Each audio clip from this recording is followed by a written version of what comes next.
Bonjour, je suis Guillaume Vimenet, fondateur et auteur philosophe chez Autopoïèse.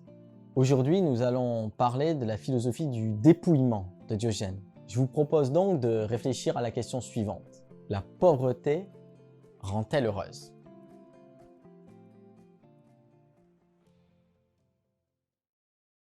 Dès maintenant, likez, commentez et abonnez-vous à nos contenus. Je continue par citer Diogène.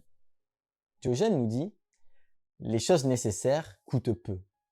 Les choses superflues coûtent cher. » Pourquoi choisir la pauvreté?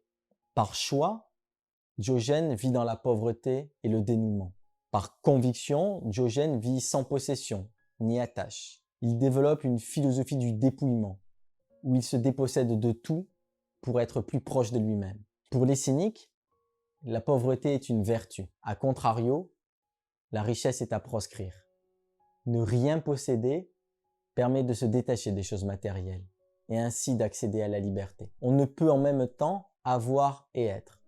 La seule richesse, c'est l'autonomie. Le pauvre est celui qui désire plus qu'il ne peut acquérir. Vivre en autarcie correspond à l'idéal stoïcien, aussi bien que l'idéal des cyniques. Diogène nous dit « La vertu ne saurait habiter dans une ville, ni une maison riche. L'avoir épuise l'être. Les possessions finissent par nous posséder. » L'autosuffisance est le seul bien à rechercher. Pour y accéder, il convient de se satisfaire du minimum. Une alimentation frugale, un logement sommaire, le moins de possessions possible. Lorsque Platon brime Diogène en un Socrate devenu fou, il fait référence à cette ascèse radicale, à ce mode de vie marginal, à cette promotion de la pauvreté. Quel est le mode de vie prôné par les cyniques? La fin que se propose la philosophie cynique est le bonheur. Ce bonheur consiste à vivre conformément à la nature. La quête de liberté des cyniques est directement inspirée par le modèle animal. Toutefois, l'être humain ne doit pas se réduire à la bestialité, à la barbarie, mais à la nature. Le modèle cynique est plutôt celui d'une vie minimaliste, inspirée de la vie à l'état sauvage. Les cyniques encouragent à mener une vie simple et naturelle. Vertu et bonheur sont permis par une vie ascétique, en accord avec la nature. D'ailleurs, étymologiquement, cynisme, kynikos, signifie chien. Les cyniques vivent et se présentent comme des chiens.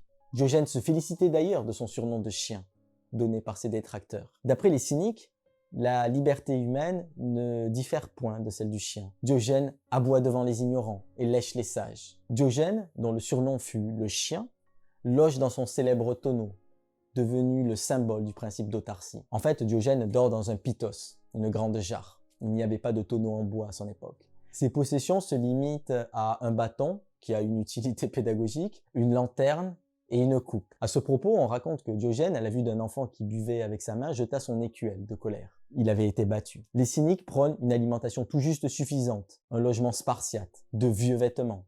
Diogène porte un manteau élimé et abîmé, une apparence négligée, des cheveux longs, une barbe non entretenue. Ils promeuvent également la mendicité et l'aumône. Dès l'Antiquité grecque, les hommes se voyaient aliénés par des besoins superfétatoires, des pressions sociales normalisantes, des exigences aliénantes. Altérés par la vie sociale, les besoins individuels doivent retrouver leur simplicité naturelle. L'homme doit parvenir à se défaire de ses contraintes pesantes. La raison doit l'emporter sur les passions biologiques comme sociales. La vie conforme à la nature se spécifie par l'absence de contraintes. Les besoins sociaux entravent la réalisation de la nature. La pensée cynique voit dans le monde pré-prométhéen un modèle à suivre, un modèle naturel où l'être humain est libre. L'homme doit s'émanciper de la dictature civilisationnelle qui le corrompt en besoins superflus. Diogène se vante donc d'être riche, sans une seule obole, et s'enorgueillit d'être sans cité, sans maison, privé de patrie, vagabond, mendiant, vivant au jour le jour. Après avoir vu un enfant boire sans écuelle, Diogène se comprit battu. Il se débarrassa alors de son récipient. De même, Cratès, digne représentant de l'école cynique et grand héritier, se débarrassa de sa fortune en la donnant aux citoyens de Thèbes. Élève de Diogène, Cratès choisit également le dépouillement comme mode de vie, comme le souligne Plutarque. Cratès, avec seulement son sac et sa cape en lambeaux, rit à la vie, en plaisantant, comme s'il était toujours un festival. Cratès, comme Diogène, sut mettre en conformité ses principes de vie avec sa pratique. En abandonnant sa fortune, il s'affranchit d'un obstacle à sa liberté. La pauvreté, de même que la discipline du désir, constitue une condition à la liberté. La pauvreté serait ainsi le principe de son indépendance. Plus que les mots et les longs discours, la négation du matériel, le refus des honneurs, le rejet de la fortune forment les meilleurs arguments pour défendre une philosophie de vie. L'ascèse radicale et le choix sans embâge de la pauvreté des représentants du cynisme ont pour objet de les libérer. L'idéal philosophique des cyniques est la vie autarcique. Comment se délester pour se libérer? Sans possession, sans attache, sans besoin superflu, Diogène vit libre, loin de tout chagrin ou crainte, comme le souligne Épictète. En cela, il était marginal face aux Athéniens qui ne cessaient de se soucier de leurs biens, de comploter pour assurer leur survie, de travailler pour obtenir récompense et honneur. Capables de goûter le moindre repos salvateur, les contemporains de Diogène enduraient souffrance et angoisse. À ces peurs, Diogène opposait son bien souverain, l'indépendance. Vivant en autarcie, Diogène se suffisait à lui-même et ne dépendait de rien, ni de personne. Diogène place la liberté au-dessus de tout. La société de consommation, la profusion de biens, la pression aux achats ostentatoires interroge forcément à l'aune de la philosophie cynique. Peut-on être véritablement libre dans le démonstratif et le superflu de notre société marchande? La liberté cynique, comme stoïcienne par ailleurs, se gagne sur le terrain de la retenue, de la discipline du désir. Diogène prescrit de réduire ses besoins au minimum vital. En ce sens, le sage est celui qui se satisfait de peu. Ne rien posséder permet de se rapprocher de soi. La réussite est un combat intérieur permettant de s'affranchir des besoins non nécessaires. On observe dans quelle mesure cette sagesse antique s'oppose catégoriquement à l'extériorisation du désir, à la débridation des désirs, des sociétés modernes occidentales. En outre, la liberté cynique enjoint de mettre à distance les règles normatives, les lois, les bonnes mœurs, les us et coutumes. Ces contraintes représentent des sources de servitude.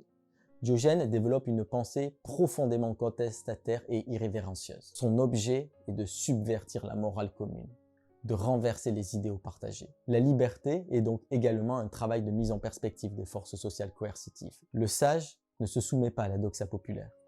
La liberté doit sans cesse se défendre contre les besoins corporels et les normes sociales. Se libérer consiste à abandonner les modes de vie et de pensée ordinaires.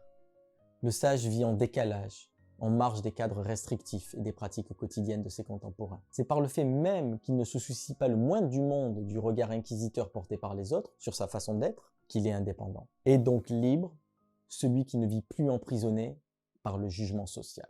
Peut-on établir un lien entre pauvreté, création et autocréation? Les objets réduisent l'homme en servitude. L'être est limité par ses avoirs. Les besoins de possession, en plus de faire souffrir et endurer 1000 épreuves inutiles, éloigne l'homme de lui-même. Par le désir d'acquérir, l'individu passe de créateur à imitateur. Dans la société prométhéenne, l'homme devient alors un produit non réflexif de sa civilisation. Son être s'épuise à mesure qu'il succombe à la recherche du profit. A contrario, à l'état sauvage, à l'ère pré-prométhéenne, les hommes sont libres de créer, par l'absence de code et de règles normatives.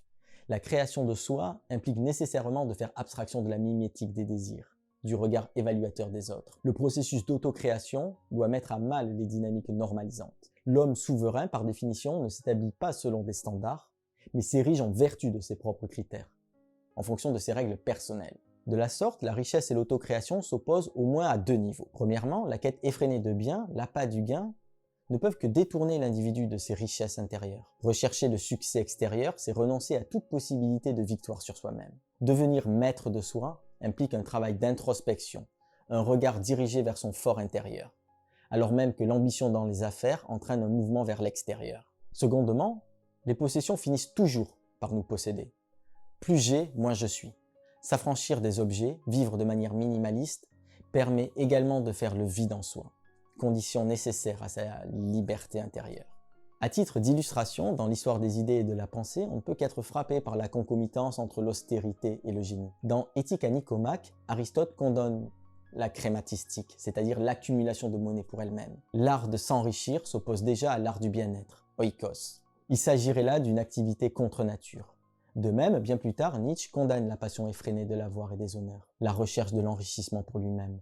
Dans Ainsi parlait Zarathustra, il écrit « En vérité, qui possède peu est d'autant moins possédé, loué soit la petite pauvreté. » En pratique, à titre d'exemplification, on peut parler des grands génies philosophiques qui ont renoncé à une fortune certaine au profit d'une vie incertaine. Spinoza et Wittgenstein ont ainsi refusé l'héritage familial. En 1656, Spinoza fut exclu de sa communauté religieuse. De là, il abandonna la succession de son père et les affaires familiales. Spinoza devint alors un philosophe artisan qui gagne sa vie très humblement en taillant des lentilles optiques pour lunettes et microscopes. Il mènera une vie modeste et frugale, qui le mènera à rédiger quelques-uns des plus grands textes philosophiques. De même, Wittgenstein, héritier d'une fortune colossale, abandonne son héritage qu'il remettra à ses frères et sœurs, ainsi qu'à des artistes d'avant-garde. Wittgenstein pensait que donner son argent aux pauvres et nécessiteux ne pourrait que les corrompre. En se délestant sciemment de ce legs familial, Wittgenstein a provoqué son propre appauvrissement et connaîtra une vie très ascétique. Il gagna alors humblement sa vie en étant tour à tour jardinier ou instituteur. C'est dans l'isolement et la réclusion choisie qu'il écrira ses plus grands textes.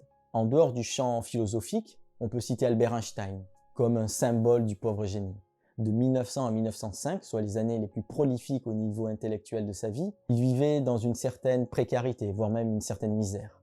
C'est pourtant éloigné du milieu universitaire, où règne un conformisme sans pareil, qu'il élabora la plus grande théorie de la physique du XXe siècle. L'histoire de la pensée nous enseigne donc que pauvreté et autocréation font bon ménage. Il y a déjà 2500 ans, Diogène incitait à se suffire à soi-même, à se détacher de l'envie, de l'avoir, du désir. Le cynisme renverse ainsi les préjugés, toujours et plus que jamais vivaces, concernant la réussite, la liberté et la fortune. La richesse, c'est de renoncer au désir. La pauvreté est d'en être esclave.